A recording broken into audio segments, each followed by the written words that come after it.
አንድ ወቅት በጣም የሚዋደዱና ደስተኛ የነበሩ ባልና ሚስት ነበሩ። የትምህርት ህይወታቸውን ከጨረሱ በኋላ ወደ ጋብቻ አዳራሽ ገብተው አዲስ ህይወት ለመጀመር ተዘጋጅተው ነበሩ። ነገር ግን ከ5 ዓመታት በፊት የደረሰ አስከፊ የመኪና አደጋ ህይወታቸውን ሙሉ በሙሉ ለወጠው። ወንዱ ሰው የሚወዳትን ሴት ለማዳን ሲል ህይወቱን ሰዋ። በሞት አፋፍ ላይ ያለ ለእሷ አንድ ቃል ትልቅ ልመና ቀረበላት። ያለፈውን ህይወቷን እንድታጠፋና ታናሽ ወንድሟን ለ5 ዓመታት እንድትንከባከበው ጠየቃት። ልቧ በሐዘን ቢሰበርም የምትወደውን ሰው የመጨረሻ ምኞት ለመፈጸም ተስማማች። እሷም ለታናሽ ወንድሟ እንደ ጠባቂና እንደ ቤተሰብ ሆና ራሷን ሰጣች። በእነዚህ 5 ዓመታት ውስጥ ብዙ ፈተናዎችን አለፈች። ከአደጋዎችም ጠበቀችው። በህይወቱ ውስጥ እንዲቆም ረዳችው። እንዲሁም የመጀመሪያ ፍቅሩን እንዲያገኝ ትልቅ ድጋፍ አደረገችለት። ነገር ግን የ5 ዓመት ቃል ኪዳን ሊያበቃ ሲቃረብ ልጅቷ አሁንም የጠፋባትን ፍቅረኛዋን መርሳት አልቻለችም። በህይወቷ ውስጥ የቀረው ትልቅ ስቃይ ያ ነበረ። ስራዋን ለቀቀች። የመጨረሻ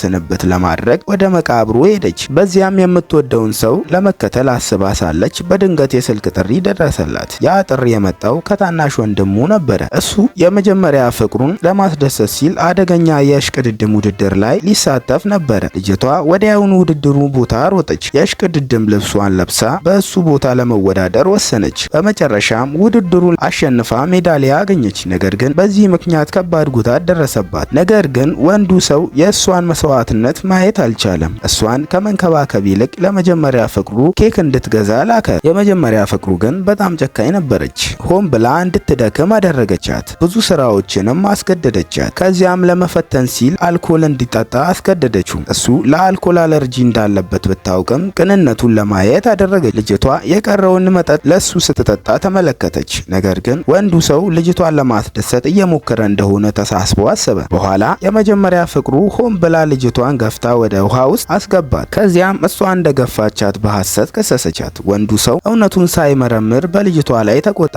በዚያን ቅስፈት ልጅቷ ልቧ ተሰበረ። በኋላ የልጅቷን ስልክ ሲያይ የምትወደውን ሰው ፎቶ አየ። እሱም ልጅቷ ለዓመታት በድብቅ እንደምትወደው አሰበ። ነገር ግን በፎቶ ላይ ያለው ሰው የሞተው ታላቅ ወንድሙ መሆኑን አላወቀም። በመጨረሻ የመጀመሪያ ፍቅሩ ከባድ ጥያቄ አቀረበችለት። እሱን ከሌላ ሰው ጋር እንዲያገናኛት ከጠየቀችው በኋላ ብቻ ከእሱ ጋር እንደምትሆን ነገረችው። ወንዱ ሰው ቢያመነታም በመጨረሻ ተስማማ። ከዚያ ልጅቷ ወደ ግብዣው እንድትመጣ ነገራት። በዚያን ቅስፈት የ5 ዓመት ቃል ኪዳኗን ፈጽማ እንደገና ነፃ እንደሆነች ተሰማት። በማግስቱ ወደ መቃብር ተመልሳ የምትወደውን ሰው ለመጨረሻ ጊዜ ተመለከተች። ከዚያም በድልድዩ ላይ ቆማ ህይወቷን ለመጨረስ ወሰነች።